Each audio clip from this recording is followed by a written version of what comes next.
साथियों, राष्ट्रीय शिक्षा नीति के आने के बाद से भी ये भी चर्चा काफी तेज है कि बच्चों को पढ़ाने की भाषा क्या होगी, इसमें क्या बदलाव किया जा रहा है।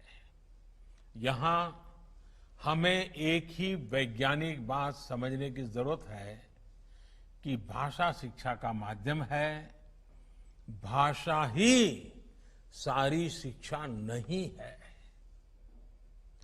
किताबी पढ़ाई में फंसे फंसे कुछ लोग ये फर्क ही भूल जाते हैं और इसलिए जिस भी भाषा में बच्चा आसानी से सीख सके, चीजें लर्न कर सके, वही भाषा पढ़ाई की भाषा होनी चाहिए।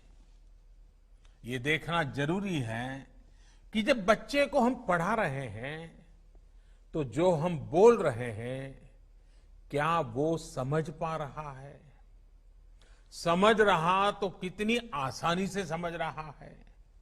कहीं ऐसा तो नहीं है कि विषय से ज्यादा बच्चे की ऊर्जा भाषा को समझने में ही खप रही है।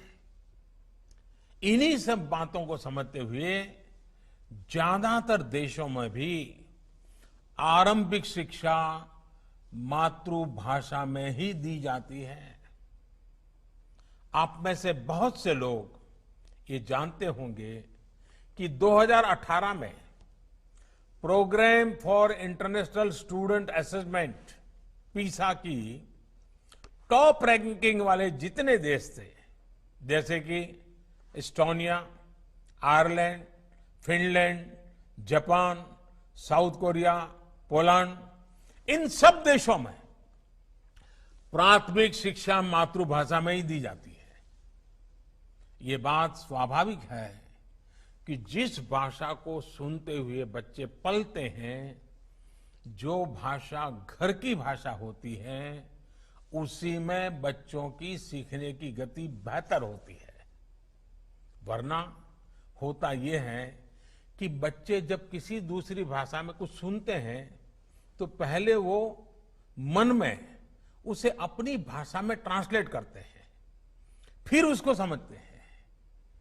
बाल मन में ये बड़ी उलझन पैदा करती है, बहुत स्ट्रेस देने वाली बात होती है। इसका एक और पहलू भी है।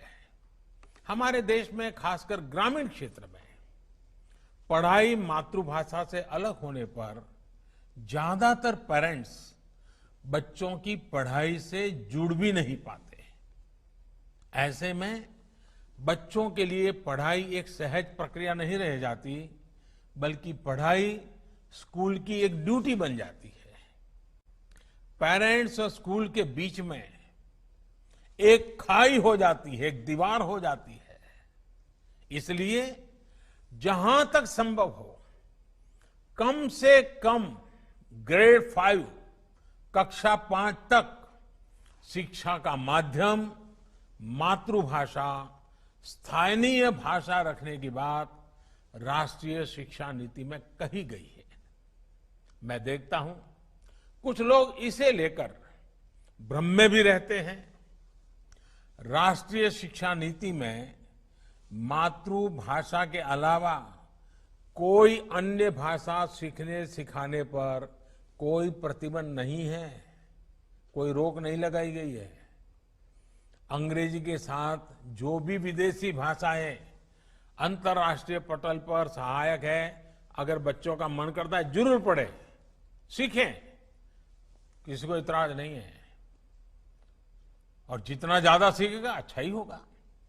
लेकिन साथ साथ सभी भारतीय भाषाओं को भी प्रमोट किया जाएगा ताकि हमारे युवा देश के अलग अलग राज्यों की भाषा, वहां की संस्कृति से परिचित हो सके, हर क्षेत्र का एक दूसरे से रिश्ता मजबूत हो।